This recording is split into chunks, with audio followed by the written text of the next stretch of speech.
रूपी तप के द्वारा जाना है, देह को कष्ट देकर नहीं जाना। ज्ञानामृतेन तृप्तस्य कृतकृतस्य योगिनः न चास्ति किंचित कर्तव्यमस्ति चेन स तत्ववित्। हे मुमुक्षु, मैं ब्रह्म हूँ, इस ज्ञान रूप पवित्रता का त्याग करके जो पुरुष अन्य देवी देवता, पूजा पाठ, तीर्थ मंदिर, मंत्र माला का सेवन करता हुआ बाह्य साधनों में रमन करता है, वह स्वर्ण को त्याग कर मिट्टी को ग्रहण करता है। जो व्यक्ति इस आत्म चिंतन को, प्राप्त आत्मा को न जानता हुआ और इस आत्मा से बाहर अनात्म वस्तुओं में परमात्मा को ढूंढता है, उपासना करता है, वो ऐसा मूर्ख है जैसे हाथ में रखे हुए कौस्तुभ मणि को या बहुमूल्य रत्न को फेंक कर और बदले में कांच को पकड़ने के लिए जाता है। वे आत्म तत्व अपना जो स्वरूप है, यह सबसे उत्तम श्रेष्ठ तीर्थ है। इसका त्याग करके, इसकी ओर से ध्यान हटाकर समाज में, जगत में जो प्रसिद्ध मंदिर तीर्थ बने हैं, वहाँ उस सत्य को खोजने के लिए जाता है। वह इतना ही मूर्ख है कि हाथ में रखे हीरे को फेंक कर कांच को उठाता है। मैं दृष्टा साक्षी आत्मा हूँ। इस ज्ञानामृत का पान करने मात्र से जीव कृतकृत्य हो जाता है। फिर उसे मुक्ति हेतु किसी साधन की जरूरत नहीं रहती है।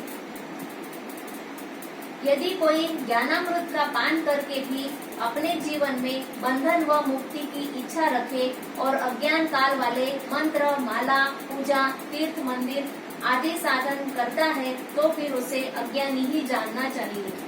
अगर किसी सद्गुरु की कृपा से, अपने पुण्य के बल से, ईश्वर की कृपा से आत्मज्ञान का सत्संग मिल गया और कोई सच्चे गुरु ने देह भाव से तू अलग केवल साक्षी दृष्टा मात्र है, ये भाव हमारे अंदर जागृत भी करा दिया, लेकिन मैं पूजा नहीं करूंगा, मैं तीर्थ नहीं जाऊंगा, मैं मंदिर नहीं जाऊंगा, मैं आरती में खड़ा नहीं होऊंगा, मैं जन्माष्टमी, रामनवमी के उत्सव में भाग नहीं लूंगा, तो लोग क्या कहेंगे। इसलिए मुझे तो ये मंदिर जाना ही पड़ेगा, माला करना ही पड़ेगी, पूजा पाठ करना पड़ेगा और इन सब में भाग लेना ही पड़ेगा। क्या ये गलत हो सकते हैं? लाख लाख लोग हैं, इस उत्सव को मनाते हैं, इस पथ पे चलते हैं, और ये आत्मज्ञान के मार्ग पर 10-20 लोग भी नहीं होते हैं, तो ये गलत नहीं हो सकते हैं। इसलिए वो अज्ञानी भीड़ में सत्यता का भ्रम रखता है कि जहाँ भीड़ है वहाँ सत्य होगा, लेकिन सत्य का भीड़ से कोई संबंध नहीं। सत्य अकेला होता है, उसमें भीड़ की जरूरत नहीं। जैसे कि सिंह के झुंड नहीं होते हैं, भेड़ बकरियों के झुंड होते। सिंह तो कोई एक ऐसे जंगलों में बिरले मिलते हैं। तो अज्ञानी व्यक्ति भेड़ की तरह भीड़ को देखकर चला जाता है। तो मैं दृष्टा साक्षी आत्मा हूँ, गुरु ने ऐसा शुद्ध ज्ञान दे दिया, फिर भी अगर वो इस कर्म कांड में लग जाता है, पुराना जो कर रहा था अज्ञान काल में साधन, उसी में श्रद्धा करने लग जाता है और वही तीर्थ मंदिर पूजा पाठ करता है, तो फिर उससे मूर्ख ही जानना चाहिए। उसको आत्मा का बोध नहीं जगा, बल्कि उसको आत्महत्यारा ही समझना चाहिए, जिसने कि अपने आत्म भाव का परित्याग करके और अनात्मा में श्रद्धा की है। बी यानी उल्टा, चार यानी चलना, अर्थात उल्टा चलना। किस ओर उल्टे चले? उत्तर, जिस ओर से आए हैं, जहाँ से यहाँ तक आए हो, पुनः वही लौटने के लिए उल्टे चलना होगा। तो जहाँ भी बात आती है विचार की, विचार करके देख प्यारे, जगत बना है मन से विचार करके, है? तो विचार शब्द का अर्थ भी सोचना चाहिए कि विचार क्या है और अविचार क्या है। विचार का मतलब है कि सही मार्ग और अविचार का मतलब होता है गलत मार्ग। तो वी का मतलब होता है उल्टा, रिवर्स। और चार यानी चलना, विचार, उल्टे चलो। क्यों उल्टे चलो? घर जाना है, तो घर से आए हो और घर ही जाना है, तो तुमको वापस लौटने के लिए उसी मार्ग से लौटना होगा। अगर तुम उल्टे न चलोगे और सीधे ही चलते चलोगे तो फिर तुम अपने घर से दूर ही निकलते चले जाओगे। तो विचार का मतलब होता है उलट चलना। तो परमात्मा आत्मा अपने हृदय मंदिर में बैठे हुए हैं और हम उधर पीठ करके और बाहर के मंदिरों में, बाहर के तीर्थों में, बाहर के दृश्यों में सुख बुद्धि करके उधर जा रहे हैं। तो बाहर कभी सुख बुद्धि आज तक किसी को मिली भी नहीं। जब भी जिसको आनंद मिला है तो अपने अंदर ही आनंद मिला है।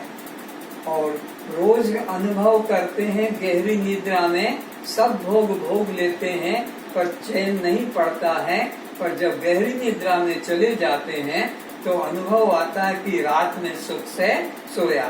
तो वो अनुभव से पता लगता है कि आनंद वस्तु बाहर के व्यक्ति में, वस्तु में नहीं, आनंद स्वरूप अपना आत्मा है।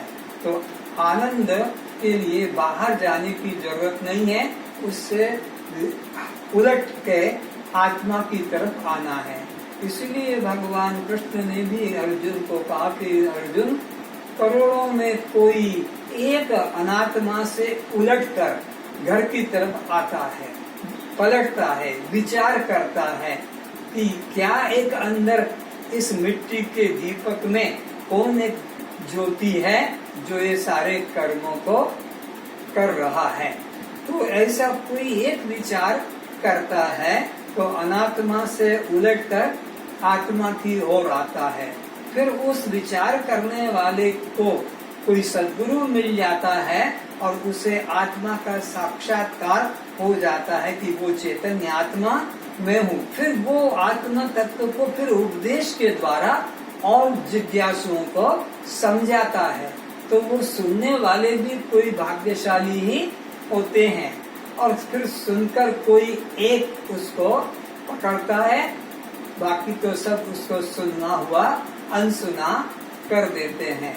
तो वो जो परमात्मा वस्तु है वह बाहर नहीं है, उसके लिए आपको उलटना होगा।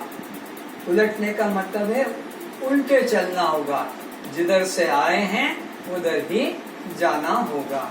तो वो जो चैतन्य शक्ति है मंदिर जाने के लिए अंदर से ही तो शक्ति लेकर आए हैं और वो तीर्थ भी जाते हैं, फिर वापस लौटकर घर आते हैं। जिस रास्ते से गए मंदिर, जिस रास्ते से गए तीर्थ, उसी रास्ते से फिर घर लौटते हैं। तो घर में आकर शांति मिलती है, मंदिर में तीर्थ में शांति मिलती, तो ये मंदिर में ही रह जाता, फिर तीर्थ में ही रह जाता, फिर वहाँ से लौट कर आने की इच्छा नहीं करता। जैसे गहरी नींद में इतना आनंद आता कि वहाँ से उठने को इच्छा नहीं होती है, लेकिन प्रारब्ध उसका बाकी है भोगने का, इसलिए उसको गहरी नींद से उठना पड़ता है।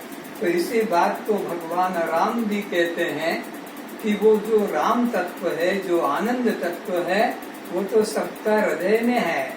जगत आत्मा प्राणपति रामा तासु विमुख किमिलय विश्रामा। उससे विमुख होकर बाहर की तरफ जाकर आत्मा आनंद स्वरूप अंदर अपने हृदय मंदिर में है, उधर की तरफ पीठ करके और अनात्मा की तरफ, संसार की तरफ दौड़ रहा है। इसे कभी शांति नहीं मिलेगी। कब शांति मिलेगी? जब कोई इसको सद्गुरु मिलेगा और उस मंदिर से, उस तीर्थ से, उस पूजा पाठ से, उस कर्मकांड से इसे लौटा कर आत्मा की साधना बताएगा, आत्मा की तरफ इसे मोड़ देगा, तभी इसको सुख शांति मिलेगी। जगत आत्म प्राणपति रामा तासु विमुख किमी लही विश्रामा, कभी नहीं मिलेगा। तो कैसे करना होगा? सन्मुख होई जीव जब मोहि, जब मेरे सम्मुख होगा। अभी कैसा है जीव? विमुख होकर जगत की तरफ जितने भी भग रहे हैं, जिस चीज के लिए भी जा रहे हैं, चाहे वो धार्मिक हो कि अधार्मिक हो कि जीवन निर्वाह का हो, संसार में जो भी तुम्हारी प्रवृत्ति हो रही वो सब दुख का ही, बंधन का ही कारण है। तो दुख और बंधन से छूटना है तो उधर से अब अपने आप की तरफ, आत्मा की तरफ मुख मोड़ लो, क्योंकि आनंद का खजाना तुम्हारे अंदर है।